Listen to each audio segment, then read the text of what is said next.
la noticia, el debate, está en la ley del servicio civil que se acaba de aprobar en el Congreso de la República. Pasa ahora al Ejecutivo, tiene 30 días, lo decía la ministra, para su revisión y luego también la elaboración del reglamento. Pero las protestas siguen en la calle y para explicarnos de qué se trata, para tratar de explicar un poco más este tema que aparentemente no ha sido debidamente difundido o ampliamente debatido como se requería, está el doctor Juan Carlos Cortés. Lo anunciamos antes de la pausa. Doctor, buenos días, bienvenido. Es el presidente ejecutivo de Servir, la Autoridad Nacional del Servicio Civil, la encargada de poner en práctica, de desarrollar este tema. Buenos días, bienvenido. Muy buenos días. ¿A qué nos enfrentamos? ¿Qué es lo que viene? ¿Y por qué los trabajadores del sector público deberían estar más tranquilos y no tan preocupados con esto que se ha aprobado en el Parlamento? Comenzamos con esto último, y que tiene que ver básicamente, la gran preocupación era el tema de los despidos masivos, ¿no? Eso es lo que de alguna manera ha estado señalándose. Y esto en lo que se ha aprobado es prácticamente imposible. ¿Por qué razón? Había dos artículos que estaban siendo cuestionados que tenían que ver con la terminación de la relación de servicio civil. Uno que era la supresión de puestos y lo segundo que tenía que ver con la eliminación de determinadas entidades por norma.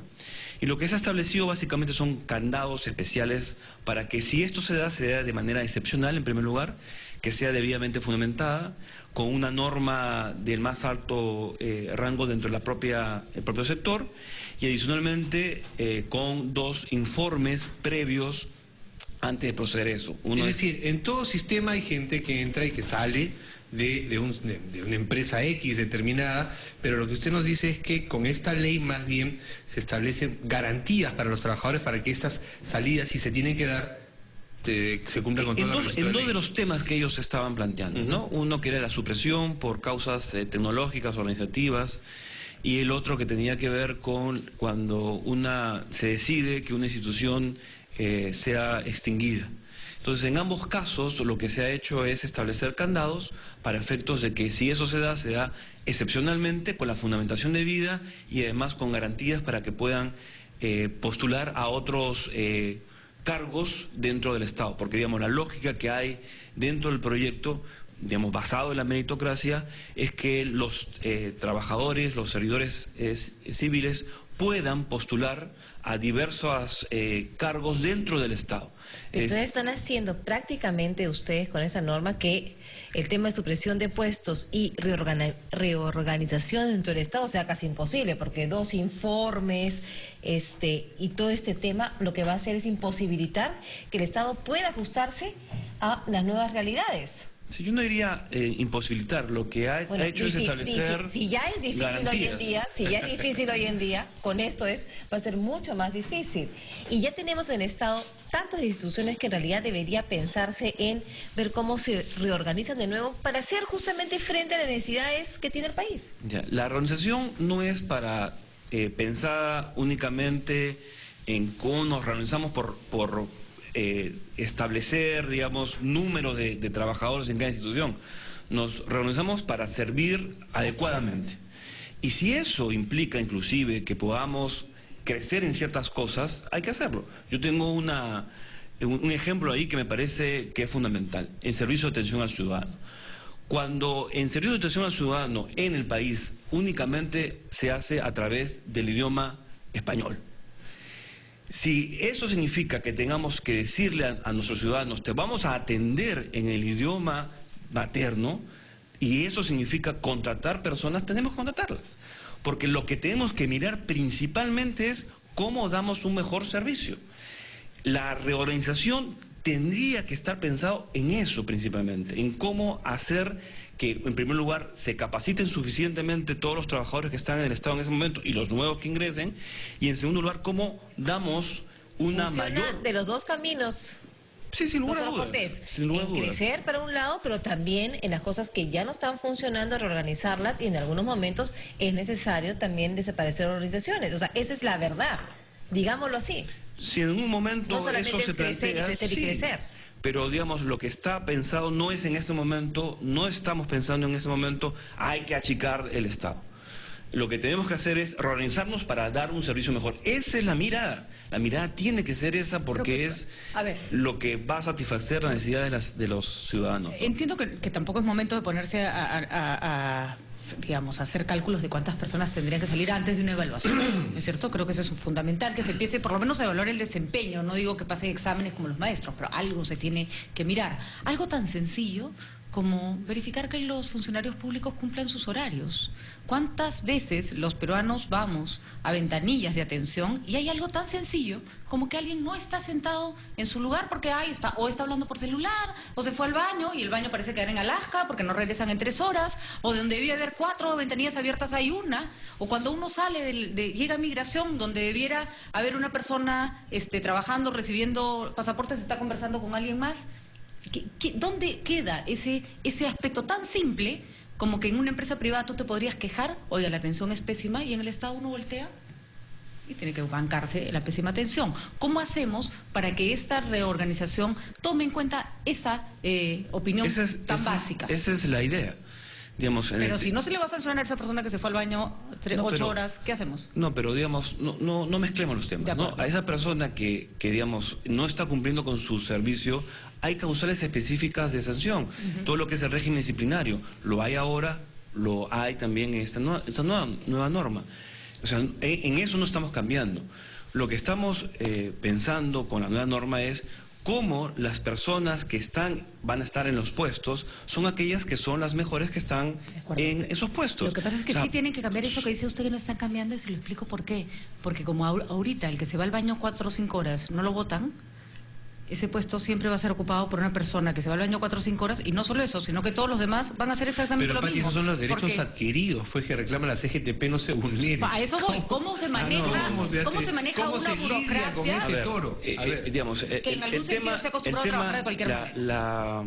La lógica de esta norma principalmente es un tema de cómo incrustamos el tema de meritocracia dentro del Estado, en primer lugar. En segundo lugar, el hecho que en este momento no se sancionen cierto tipo de acciones o inconductas, digamos, es responsabilidad de los titulares. O sea, antes, hoy y mañana. O sea, eso no va a cambiar.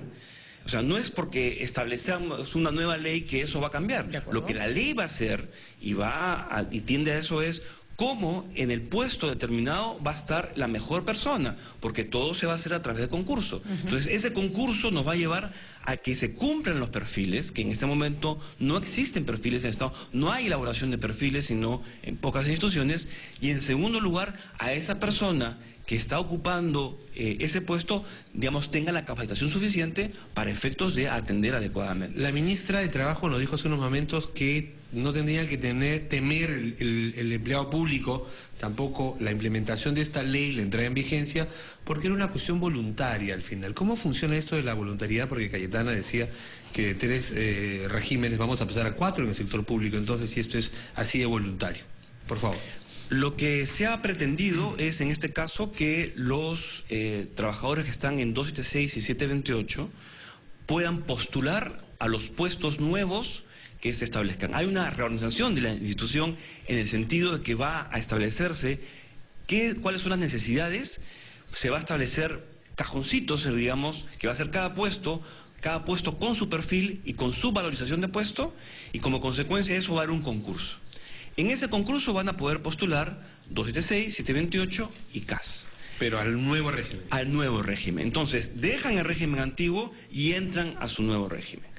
En ese momento, digamos, creemos nosotros que hay suficientes incentivos para que 276, 728 y CAS pasen a y postulen a ese nuevo régimen. Obviamente todo esto va a estar acompañado de temas de capacitación a las personas, a efectos de que se cumpla mejor.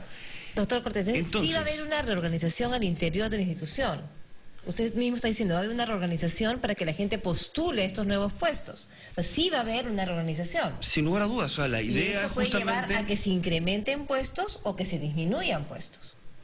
Digamos, lo que nosotros creemos en este momento es que lo que va a suceder principalmente es a establecer claramente, porque en este momento no lo sabemos, en cualquier institución del Estado no sabemos si estamos cumpliendo todas nuestras labores todas nuestras responsabilidades y en segundo lugar no estamos claros sobre todos los perfiles que necesitamos. Entonces, en este momento sí, potencialmente podría suceder, pero no es la idea de decir, y no estamos pensando en eso, que como consecuencia de esta nueva mirada que demos en las entidades, lo que vamos a hacer es despedir masivamente. Ahora, lo que preocupa, eso no es ningún tipo pero de... sí va a haber una reorganización, que hay que también poner las cosas en claro, Claro, ¿no? Para ponerlo de alguna manera, no es un objetivo, podría ser una consecuencia en la medida en que la gente no se ajusta a los procedimientos que se establezcan. Si el Estado, recordemos, no es beneficencia, sino más bien tiene que ser Sin más lugar a eficiente dudas, en la atención sin al lugar a público. dudas. No estamos pensando ni que el Estado sea beneficencia, ni estamos pensando en que el Estado lo que tiene que hacer es reducirse. Lo que tenemos que pensar es cómo, en una mirada de crear y saber exactamente cómo cumplimos nuestras funciones en favor de los ciudadanos, hacemos una planificación en recursos humanos que tenga como consecuencia dar un mejor servicio a los ciudadanos.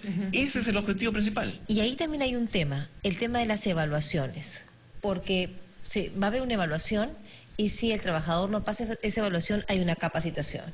Nuevamente hay una evaluación para ver si esa capacitación fue eficiente o no. Tiene como 3 oportunidades el trabajador. Sí, va a ser una evaluación anual, lo que se ha planteado son evaluaciones anuales. Entonces, se va a hacer una evaluación por desempeño, no es un examen, sino es... Por el tema que justamente mencionaba Patricia, que también sirve, si estoy en migraciones, cuánta gente ha atendido, en qué tiempo. Sin lugar a dudas, okay. ¿Cómo me desempeñé, Entonces, en mi labor durante el año? Si salgo mal en una evaluación, tengo la capacitación. Salgo, digamos, nuevamente desaprobado en la siguiente evaluación, esa persona tendría que salir del servicio civil. O sea, recién a los 2 años. Recién en la segunda evaluación, sí. Yo la verdad no le encuentro muchas diferencias a la metodología de reemplazo y de capacitación que se usaba para la ley de carrera pública magisterial. Era más o menos parecido.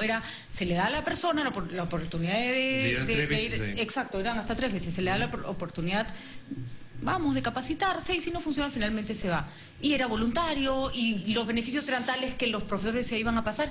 Ya a este gobierno no le pareció una buena idea nada de eso. Y yo encuentro que la verdad esa ley no estaba tan mal, a pesar de que la realidad mostró que la voluntariedad no necesariamente es un atractivo, puede ser un escollo. Y segundo, ¿por qué repetir un modelo que ustedes mismos, el gobierno me refiero, lo consideró malo? Ya, pero son dos cosas distintas, pues. Una cosa, no. A ver. Porque, digamos, en la nueva ley de carrera magisterial lo que había era el tema del concurso. Digamos, lo que falló, digamos, finalmente es que eran pocos los maestros los que pasaban a esa ley, era el concurso, que es distinto al tema de evaluación de desempeño. Son dos cosas diametralmente distintas, para dos instancias distintas. Entonces, eso fue lo que pasó, no la evaluación de desempeño. La evaluación de desempeño, es más, lo que hemos hecho en este proyecto es recoger lo que ya estaba en la legislación actual. Pero usted mismo nos ha dicho hace un momento que para los nuevos, como se va a ver una reorganización de las entidades, la gente tiene que postular esos puestos, o sea que sí va a haber un concurso. Sí, va a haber un concurso, sin lugar a dudas. Entonces, pero entonces, ¿qué diferencia hay entre ese concurso y el concurso de la ley? La diferencia es abismal. ¿Por qué razón? Porque en el tema magisterial hay un solo perfil, uno solo, enseñar en clases, no hay otro. En el caso del Estado son miles de perfiles de acuerdo a las instituciones. Entonces, eso no está ni siquiera elaborado. Entonces, lo que tenemos que hacer es perfiles de cada uno de los puestos y cuando eso esté determinado, ahí viene el concurso. Entonces, aquellas personas que vean que están y cumplen con el perfil, que no son únicamente requisitos, sino son competencias y conocimientos. Entonces, en esos supuestos, las personas van a postular. Por eso es una situación totalmente distinta. De acuerdo. Algunas preguntas que se las hago llegar que nos hacen desde el Twitter, que me parecen importantes. ¿Qué pasa con las personas que ya han ejercido un cargo durante mucho tiempo, pero no reúnen con el perfil? Y que no lo van a reunir porque de pronto no tienen los requisitos que se requerían para ese puesto. ¿Qué van a hacer? ¿Las van a cambiar? ¿Se les exonera? Dos cosas frente a eso. A ver. La primera es...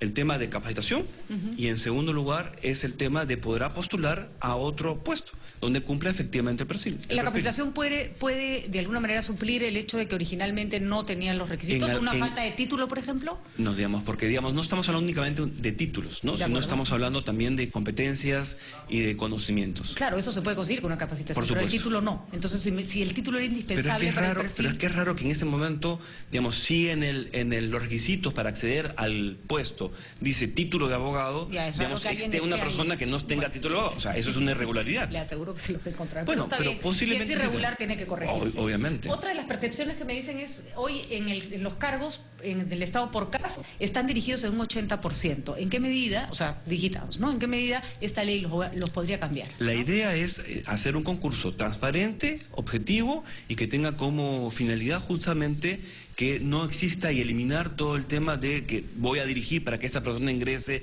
o voy a pasar una tarjeta para que esta persona ingrese. O sea, es evitar los concursos amañados. De acuerdo. Otra de las preguntas, ¿quién evalúa? Porque ese es la evaluación por desempeño, ¿quién la hace? La hace cada institución en función de los lineamientos establecidos por Servir. ¿En ese gobierno va a haber la primera evaluación? ¿Ustedes sí. tienen previsto hacer una primera evaluación? O sea, esa evaluación por las entidades que van pasando. O sea, por ejemplo, en Servir en este momento estamos en un proceso de evaluación por desempeño. No, pero con la nueva ley. O sea, digamos que la nueva ley es promulgada en 15 días por el presidente de Antumalo, ustedes tienen que desarrollar un reglamento y comenzaría pues a regir, entendería, digamos, en el 2014. Luego de realizados los lineamientos para eso, digamos, algunas instituciones van a poder desarrollar el tema de evaluación por desempeño. Ya están algunas elaborando eso. Porque no es por esta ley únicamente, sino ya, como mencionaba, nosotros mismos nos estamos colocando el conejillo de Indias para efectos de ver los mejores lineamientos, los más objetivos, los que se puedan efectivamente cumplir. Como, por ejemplo, asociar el desempeño de cada trabajador con los objetivos generales. O cualquier otra metodología que pueda servir para eso. Entonces, eso ya lo estamos trabajando, ¿no? Doctor Cortés, a mí me han llegado en un segundo muchísimas preguntas por Twitter. Yo les recomendaría que abran una línea de consulta. Hay la línea. Por favor, si nos da usted el número para que, que consulten, porque tengo digamos, más preguntas. Es el info@servir.gov.pe, donde, digamos, nosotros recibimos una cantidad bien importante de preguntas. Cualquier trabajador del Estado que en este momento tenga una duda puede escribir. Sin lugar a dudas. Y va a recibir una respuesta a sus inquietudes. Siempre. Bueno, tal vez podrían ampliar línea 0800, porque creo que van a tener mar de consultas, ¿no? Sería interesante. Sí, muchísimas gracias. Nosotros, por supuesto, colaboraremos en difundir los beneficios de la ley de todas maneras. Muchísimas gracias por estar con nosotros.